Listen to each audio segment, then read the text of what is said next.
मृत्यु क्यों होती है, अल्प आयु में मृत्यु क्यों होती है, मृत्यु क्या है, इसके बाद क्या होता है। मेरे दिमाग में डेथ डेथ, बस एक ही सवाल था, डेथ। 2020 की बात है। वहाँ पे ऑक्सीजन लेवल शायद कम होने की वजह से वो एक्सपायर।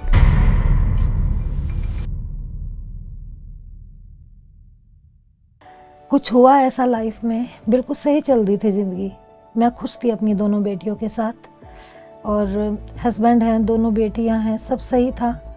लेकिन फिर हुआ ऐसा कि मेरी ज़िंदगी एकदम ऐसा लगा कुछ भी नहीं है लाइफ में, सब ख़त्म हो गया। और मैं अंदर से झकझोर गई। मेरी बड़ी बेटी आयुषी, बहुत प्यारी बच्ची, वो ट्रिप पे गई थी, सोलो ट्रिप पे, क्योंकि वो मुझे बहुत ज़्यादा प्यार करती थी, बहुत सपोर्ट किया बचपन से ही। तो वो बोल रही थी कि मम्मा आप सोलो ट्रिप करो, आप इतना वर्क करती हो।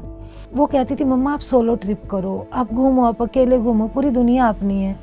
आयुषी बहुत स्पिरिचुअल बचपन से ही, वो ध्यान करती थी, मेडिटेशन करती थी, सदगुरु को मानती थी, और मुझे भी बहुत सारी चीज़ें बताती थी। पर उस वक्त मैं हंसती थी, मैंने कहा तू इतनी जल्दी छोटी सी उम्र में क्या सब है, पढ़ाई पे ध्यान कर।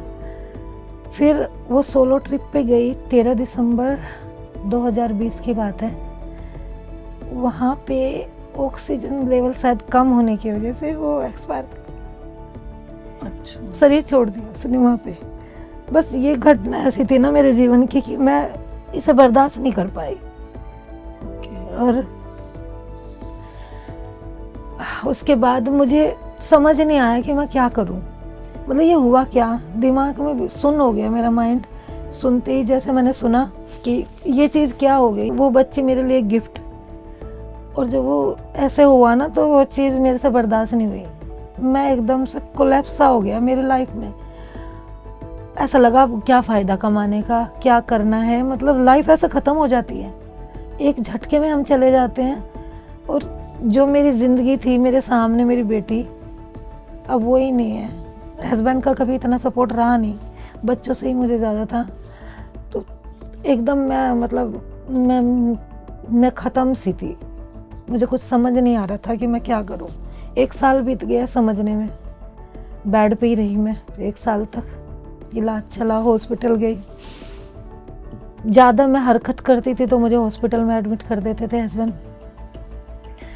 मतलब हरकत क्या, मैं खुद को मारती थी। अच्छा। मुझे लगता था कि क्या मैं जी रही हूँ, ये क्या मैं खा रही हूँ। हो गए थे। कोई हंसता था ना तो मुझे लगता था मैं भी हंस पड़ती थी, मुझे हंसाने के लिए घर के हंसते थे, तो मुझे एकदम याद आता मैं हंस रही हूँ, मेरे साथ इतना बुरा हो चुका है, मैं हंस रही हूँ। उसके बाद 1 साल हो गया, 1 साल तक मैं ऐसे ही। 1 साल बाद मेरा इलाज चला सगुन हॉस्पिटल में। फिर मैंने कहा, मेरे मन में ऐसा है कि मैं वहाँ जाना चाहती हूँ जहाँ आयुषी गई थी, मैं एक बार उस जगह को देखना चाहती हूँ।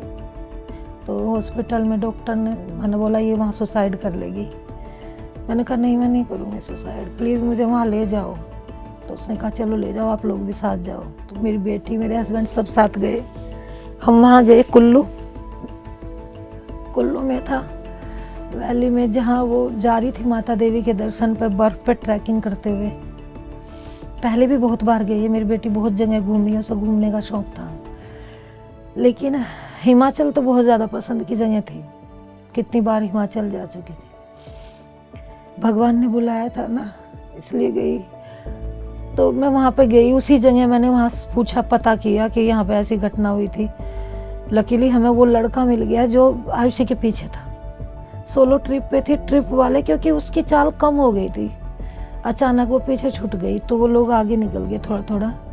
पीछे एक लड़का आ रहा था, लोकल बॉय, उसने देखा आयुषी को गिरते हुए, अचानक गिर पड़ी वो चलते चलते। और उसके बाद तो मैंने उनसे पूछा ऐसा ऐसा हुआ था, प्लीज़ हमें बताओ, मैं वही तो जानने आई हूँ यहाँ। तो उन्होंने कहा हाँ एक लड़का है जो इस वक्त यहीं था, हम उसे बुला देते हैं।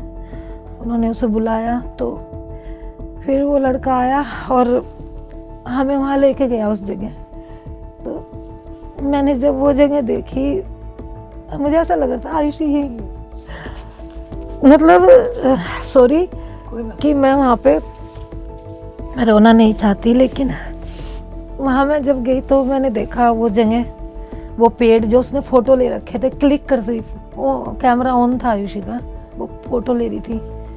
वो पेड़ था, वो चीज़ें थी, गिरा पड़ा एक पेड़ था, मतलब उसकी जड़ ऊपर आ रही थी, ऐसे उल्टा हो रहा था वो पेड़, ऐसी जगह थी। वो अभी भी वैसा ही था वहाँ। और हम करीबन उसी टाइम गए थे जब आयुषी गई थी। हम 21 दिसंबर को गए 2021 और आयुषी 13 दिसंबर को। तो मैं वहाँ बैठ के मैंने अपने आप ही मैं ध्यान में बैठ गई उस जगह। ध्यान तो जब पता नहीं था, बस मैं बैठ गई।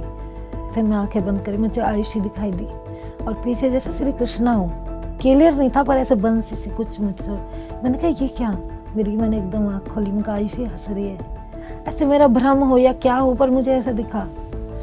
फिर हम वहाँ 1 घंटा बैठे रहे बर्फ के बीच ही। फिर वहाँ से आए। उसके बाद मेरे दिमाग में डेथ बस एक ही सवाल था, डेथ। मैंने यूट्यूब पे डेथ शब्द सर्च करती थी। मैं मृत्यु क्यों होती है, अल्प आयु में मृत्यु क्यों होती है, मृत्यु क्या है, इसके बाद क्या होता है, क्यों हो गई ये मृत्यु, ऐसे सवाल मैं करती थी।